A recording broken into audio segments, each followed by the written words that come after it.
In a world where love and trust were once everything, Daniel's reckless mistakes leave Emily with nothing but heartbreak. As she walks away from the life they built, she's determined to find a future of peace and happiness.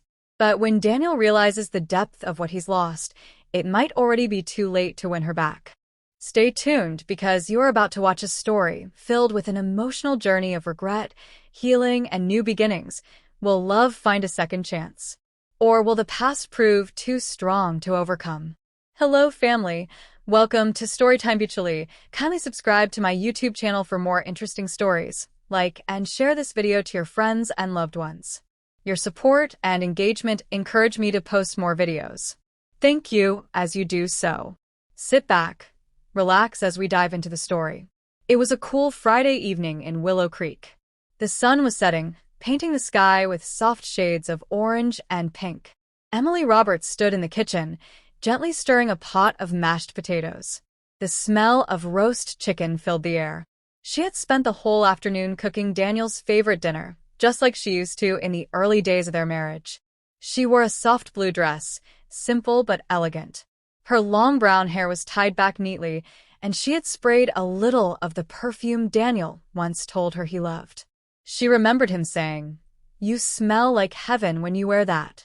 Emily set the table for two, placing candles in the middle. She dimmed the lights and put on some soft jazz music, hoping it would make the evening feel warm and romantic. She looked at the clock. 6:45 p.m. He was supposed to be home by 7. She smiled to herself and sat on the couch, waiting. Minutes passed. She refreshed the chicken in the oven and checked her phone. No message. No missed calls. 7:15 p.m. Maybe traffic. 8 p.m. Still no word. She sent a message. "Hey, dinner's ready. Everything okay?" No reply. By 9 p.m., the candles had melted halfway down. The food had gone cold. Emily sat at the table alone, staring at her untouched plate. Her hands were folded in her lap, her heart heavy. Her mind raced. This wasn't the first time Daniel had come home late without saying a word. Over the past few months, it had become normal. He always had some excuse. Work ran late. The guys wanted a drink. Or, I forgot to charge my phone. But this time felt different. She stood up, walked to the mirror in the hallway, and looked at herself. Her eyes were tired. Her smile was gone. She felt invisible in her own home. 11:30 p.m. She called him. It rang 3 times, then went to voicemail. She called again. Still nothing. Her chest began to ache. Not just from worry, but from knowing. The perfume on his shirts that wasn't hers. The secretive texts. The sudden gym trips. The late hours. The way he didn't even look her in the eyes anymore. Tears built in her eyes, but she held them back. She poured the cold food into the trash, cleaned the dishes, and sat by the window with a warm cup of tea. 2:45 a.m. Headlights appeared in the driveway. Emily didn't move. She just watched. The front door opened, and Daniel walked in, laughing to himself. His hair was messy. His shirt was wrinkled. He smelled like alcohol and another woman's perfume. Emily didn't say a word. Daniel dropped his keys on the counter and kicked off his shoes lazily. "Hey, babe," he said casually, without even looking at her. "Work was rough. Long night. I'm beat." He yawned and stretched like nothing was wrong. Emily stared at him, her face calm, her heart breaking. "Long night, huh?" she asked softly. Daniel nodded as he headed toward the stairs. "Yeah, real stressful. Don't wait up next time, okay?" She nodded slowly. "I won't." And she meant it. She sat in silence long after he had gone upstairs. That night, Emily didn't cry. She didn't scream. She didn't fight. Instead, she made a decision. She would no longer live like this. No more lies. No more cold dinners. No more waiting and wondering. By morning, Emily Roberts would be a different woman. A woman who would walk away from the pain. A woman who would leave before she completely disappeared inside. The next morning, Emily woke up before the sun. Daniel was still sleeping, snoring softly, without a care in the world. He had no idea what she had decided during the long, painful hours of a night. No idea that the woman he once married, the one who waited for him, forgave him, trusted him, was gone. Emily quietly got out of bed and stepped into the hallway. She didn't slam the door. She didn't cry. She moved like someone who had finally found her strength. Downstairs, she made herself a cup of coffee, sat at the kitchen table, and opened her laptop. Her hands were steady, her eyes focused. She typed in the name of their real estate agent, Mr. Collins. He was a kind, older man who helped them buy the house 3 years ago. But what Daniel had forgotten, or maybe never cared to ask, was that the house was bought under Emily's name alone. Back then, Daniel had bad credit and no savings. It was Emily who paid the down payment, Emily who signed the papers. And now it was Emily who would sell it. At exactly 9 a.m., she called Mr. Collins. "Emily," he said cheerfully on the phone. "How are you and Daniel doing?" There was a pause. Emily's voice was calm, but firm. "I'm ready to sell the house, Mr. Collins." Quietly. No signs, no open house, no public listing. "Can you help me?" There was silence on the other end. "Sell? Are you sure, dear?" "I'm sure," she said. "And I want it done as fast as possible." Mr. Collins hesitated, but he heard the strength in her voice. "All right. I'll arrange a private showing. I know a few buyers who pay in cash." "Thank you," Emily whispered, then hung up. She didn't wait another second. She packed a small suitcase, just the things that mattered most. A few clothes, her passport, her laptop, and a wooden box filled with keepsakes, her parents' wedding photo, a silver locket from her grandmother, and a few letters she had written to herself during hard times. She didn't take much. She didn't need much. She also opened a new bank account under her maiden name, Emily Harris, and transferred her personal savings. She left the joint account untouched. It was nearly empty anyway. Daniel had been spending money, like he spent his time, with no thought of tomorrow. By the third day, Mr. Collins called back. "I found a buyer. Her name is Mrs. Tinsley. She's a retired doctor. Wants to pay in full, in cash. No mortgage delays. She can close within 48 hours. Emily didn't even blink. "Let's do it." She stayed in a hotel nearby until the deal was done. She didn't return home. She didn't leave a trail. On the 5th day, Emily stood in front of the now empty house, holding the keys in her hand. She walked through the quiet rooms one last time. The house looked cold now. Not just empty, but lifeless. The warmth she had once tried to build there was long gone. She placed the garage remote on the kitchen counter, beside a note she had written in clean, careful handwriting. "I knew. I waited. I watched. While you cheated all night, I sold our house and disappeared. Don't bother looking for me. Emily." She walked out the door, locked it, and handed the keys to Mrs. Tinsley with a calm smile. Later that evening, Daniel came home, whistling, with fast food in one hand and his phone in the other. He tried to unlock the front door. His key didn't work. He laughed at first, confused.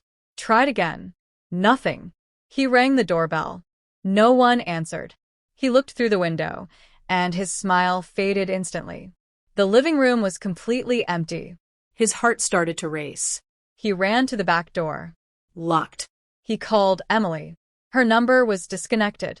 "What the?" he muttered, pulling out his keys again and trying the lock like a madman. Then he spotted the note through the window, lying on the kitchen counter. He pressed his face against the glass, reading the words slowly. Each line hit like a punch to the chest. "I sold our house and disappeared." Daniel dropped his bag. His mouth hung open.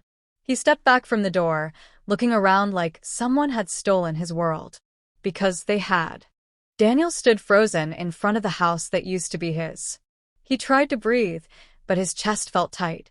His hands shook as he pulled out his phone and called Emily again. "The number you have dialed is no longer in service." Again, and again. He rushed to the neighbor's house, still wearing his work clothes. He knocked like a madman. Mrs. Cole, the older lady who lived next door, answered with a confused face. "Daniel," she asked. "What's going on? Where's Emily?" Did you see where she went? Why is the house empty? He asked in a rush, voice rising. Mrs. Cole looked at him carefully. Oh, she moved out 2 days ago.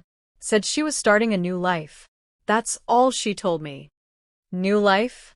What do you mean new life? He snapped. She sold the house, dear. A nice woman bought it. A doctor, I think. They moved everything out quietly. No drama. Emily looked peaceful. Daniel blinked. She sold the house? His voice cracked. Yes, Mrs. Cole said. Didn't she tell you? Daniel stepped back, suddenly dizzy. His heart raced like a drum. She really left me? Mrs. Cole gave him a sad look and slowly closed the door. Daniel dropped down on the front steps. The wind blew gently, but he didn't feel it. The truth was too loud in his head.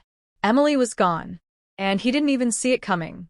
He had been out partying, cheating, thinking he was clever, all while she was planning her escape. Quietly, carefully, smartly. He had always thought she was too soft, too kind. He thought she'd cry and beg and wait for him like she always did. But she didn't cry. She didn't beg. She vanished.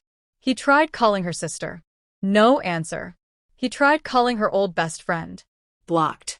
He even called Mr. Collins, the real estate agent. Sorry, Daniel, Mr. Collins said firmly. I work for my client. And Emily made it very clear, do not share her location with anyone. Especially not you. Daniel slammed his phone down on the car seat. He drove aimlessly for hours, his thoughts spinning. He hadn't paid the bills. He hadn't saved money. Emily handled everything: food, rent, clothes. And now, without her, he was lost. He returned to the small apartment of his friend, Marcus, where he had crashed a few nights before. What happened to you? Marcus asked, watching Daniel walk in like a ghost. She's gone, Daniel said in a whisper. Emily's gone. She sold the house. Everything's gone. Marcus's jaw dropped. You serious? How? Daniel sat on the couch and buried his face in his hands. I was so stupid, man. I thought she'd always be there. I didn't think she had it in her. Marcus shook his head. You cheated one too many times, bro. You broke her. And now she finally woke up. Daniel stared at the ceiling, his eyes burning. He used to feel powerful, like he was in control. He had the house, the wife, the good life. Now, no house, no wife, no life. And worst of all, no way to fix it. He didn't just lose Emily. He lost her forever. While Daniel sat on an old couch feeling lost, Emily was on a train heading west, watching the world move past her window like a movie. She had no regrets. She had booked a one-way ticket to Seattle, Washington, a city she had always dreamed of visiting. Somewhere fresh, somewhere far, somewhere Daniel would never think to find her. The train ride was long, but peaceful.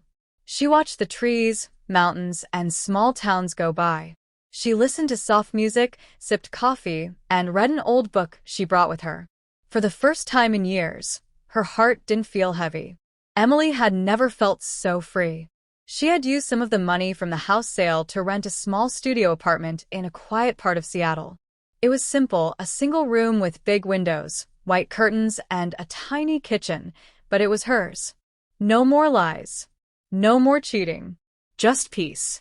She bought a second-hand bicycle, explored the nearby parks, and spent hours at the local bookstore cafe, where she applied for a part-time job. The owner, a kind man named Henry Lawson, was in his early 40s. He had salt and pepper hair, glasses, and a gentle smile that made people feel safe. You sure you want to work here? Henry had asked with a soft chuckle. We're not exactly fast-paced. I don't need fast, Emily said, smiling back. I just need peace. Henry hired her on the spot. Emily spent her days arranging books, serving coffee, and chatting with customers. She didn't tell anyone about her past. She didn't talk about Daniel. She just focused on the moment, every laugh, every book, every quiet afternoon. And Henry? He noticed her. The way she hummed softly while wiping tables. The way her eyes lit up when a child picked out a book. The way she looked like someone who had survived a storm but still chose to smile. One evening, as they closed up the shop together, Henry handed her a cup of tea. "You know," he said, "you have this calm energy, like a river that's been through rocks, but still keeps flowing." Emily looked at him, surprised. "I don't know what you've been through," Henry continued, "but I'm glad you're here." Her throat tightened. No one had spoken to her like that in a long time. Kind, honest, gentle. She gave a soft laugh. "Thank you. That means more than you know." That night, Emily walked home under the streetlights, holding her warm tea and smiling to herself. She didn't need a man to complete her, but she was beginning to see maybe love could still find her. The real kind. The kind that didn't hurt. Meanwhile, back in Willow Creek, Daniel walked through the empty house again, but it wasn't his house anymore. Mrs. Tinsley had allowed him one last visit to pick up some of his things. He stood in the bedroom they once shared, now bare. The closet where Emily used to hang her dresses was empty. The smell of her perfume was gone. He sat on the floor and cried. For the first time, truly cried. Not because he got caught. Not because he lost the house. But because he finally understood the value of what he threw away. He whispered her name into the silence, but the silence didn't answer. Weeks passed. Seattle slowly became home for Emily. Her new life felt like fresh air after years of holding her breath. She was healing, little by little, like a flower growing again after a long winter. Each morning, she rode her bicycle to the bookstore cafe, wearing her light jacket and a warm smile. She greeted customers with kindness and made the best caramel coffee in the shop, something she'd quietly become proud of. And Henry? He had become more than a boss. He was a friend. They laughed together. They shared favorite books. He would bring her lemon muffins in the morning, and she'd bring him peppermint tea in the afternoon. But still, Emily was careful with her heart. She didn't trust too quickly. She knew how deeply a person could pretend to love you, only to break you. One rainy evening, after closing the shop, Henry stood by the door holding an umbrella. "Need a ride?" he asked gently. "Or, I can walk you home with this." Emily smiled. "I'll take the walk. I like the rain." He nodded and handed her the umbrella. "Take this, then. I'll see you tomorrow." She thanked him and walked slowly through the quiet streets, the umbrella shielding her from the drizzle. Her heart was calm, but unsure. Henry was kind, very kind, but she still heard Daniel's lies in her memories. Still saw his late-night sneaking. Still felt the sting of betrayal.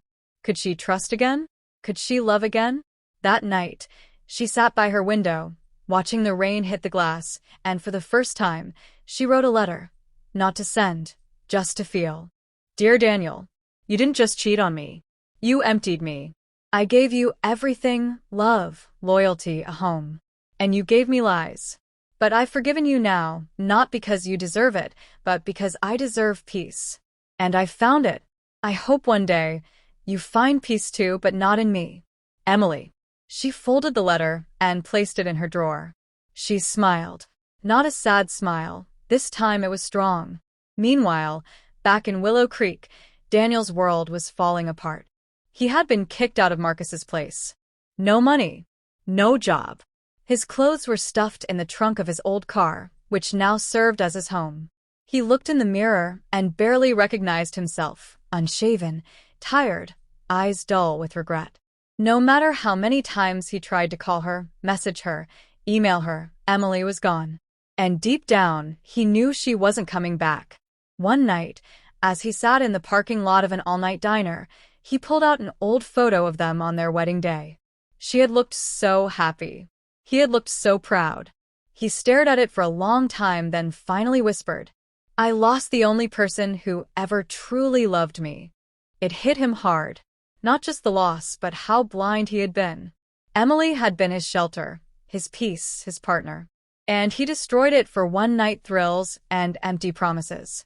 Tears rolled down his face. He didn't wipe them. Back in Seattle, something was changing too. The next day at the cafe, as Emily refilled the coffee shelf, she heard a soft voice behind her. "Hey, Book Fairy," Henry said with a playful smile. Emily turned around, laughing. "Book Fairy?" That's a new one. Well, every time you walk in, the shop feels lighter. Emily felt her heart skip, but in a good way. Henry held out a small note. What's this? She asked, curious. Open it. She unfolded the note. It was a quote from her favorite book. Sometimes, starting over is the bravest thing you can do. Emily looked up, her eyes meeting his. I'd like to take you out, Henry said gently. No pressure. Just two people starting over. Emily didn't answer right away. But then, slowly, her lips curved into a warm smile. Okay, she whispered. For the first time in a long time, she was ready. Emily didn't sleep much the night before her first date with Henry. She wasn't nervous because of him. He was gentle, respectful, and calm. She was nervous because this was the first time she was opening her heart again after so much pain. The next evening, he picked her up from her apartment. He wore a soft navy sweater and held a single yellow tulip. I didn't want to show up empty-handed, he said with a smile. Emily took the flower with a shy laugh. Yellow tulips are my favorite. How did you know? He shrugged. I asked the girl at the flower shop what looked like kindness and courage. She handed me that. That evening, they had dinner at a small rooftop restaurant with fairy lights hanging above them and soft music playing in the background. They talked about books, travel, childhood memories, and even the pain they'd both been through. Henry had once been married, too. His wife passed away 5 years ago from cancer. He had closed his heart until he met Emily. And now, they were both learning to feel again. When the night ended, he didn't ask for more than a goodbye. I'd like to see you again, he said gently. You will, Emily replied with a soft smile. You already are. Meanwhile, back in Willow Creek, Daniel had changed. Not overnight, but deeply. He had found a job at a local auto repair shop. The pay was low, but it was honest. He rented a small room from an older man who offered him a second chance. Every night, he cooked his own meals, washed his own clothes, and slept alone. And every day, he thought of Emily. He no longer wanted to chase her. He just wanted her to be happy. One rainy afternoon, while cleaning out his old wallet, Daniel found a note that Emily had once slipped into his lunchbox years ago. It read, Loving you isn't always easy, but I choose you every day. Daniel closed his eyes, held the note to his chest, and whispered, I didn't choose you back, but I should have. 2 months later, in Seattle, Emily stood at the bookstore cafe's counter, now more confident, glowing and free. She looked like a woman who had rebuilt herself with quiet strength. Henry walked in, holding 2 coffee cups. One for you, he said, and one for the woman who stole all the customers' hearts. Emily laughed and took the cup. Just then, she received a letter in the mail, addressed from Willow Creek. No return name, just a stamp. She opened it slowly. It was from Daniel. Emily, I don't expect you to read this. And I don't expect you to forgive me. I only want to thank you for loving me when I didn't deserve it, for leaving when I didn't expect it, and for showing me what real strength looks like. I've changed, not for you, but because of you.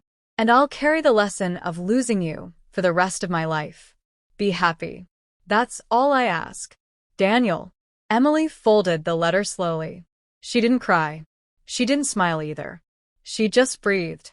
Henry noticed her silence. Everything okay? He asked. She looked up at him, then gently tore the letter in half and dropped it in the bin. I'm more than okay, she said. I'm free. And with that, she leaned on the counter, took Henry's hand, and looked into his kind eyes. This was her new story now.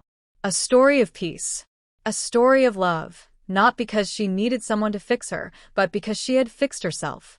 That brings us to the end of this video. I hope you liked the story. If you do, kindly subscribe to my channel. Thanks for watching.